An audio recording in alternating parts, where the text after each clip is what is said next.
Iran इस्रायलमध्ये युद्धबंदी. Donald Trump यांची घोषणा. 24 तासानंतर 12 दिवसाच्या युद्धाचा शेवट होणार. ट्रम्प यांचं ट्विट. इस्रायलसोबत युद्धबंदी संदर्भात इराणचं एकमत नाहीच.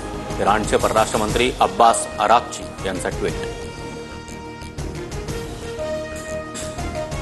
ट्रम्प यांच्या युद्धबंदीच्या घोषणेनंतर इस्रायलकडून इराणच्या मिसाईल सैन्यतळांवर हल्ला. इस्रायलनं तेहरानवर शेकडो मिसाईल्स टाकल्या.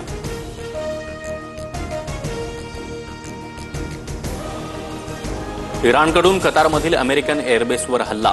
कतारमधल्या अमेरिकन एअरबेसवर 10 मिसाईल्स टाकल्या. हल्ल्यानंतर कतारमध्ये लोकांची एकच धावपळ.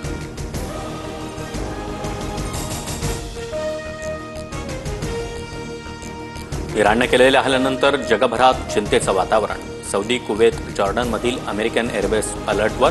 भारतीय नागरिकांना सतर्क राहण्याचं आवाहन. एका आठवड्यापूर्वीच कतारमधून सर्व लष्करी उपकरणं हटवली होती. इराणनं रिकाम्या तळांवर हल्ला केला. व्हाईट हाऊसकडून स्पष्ट.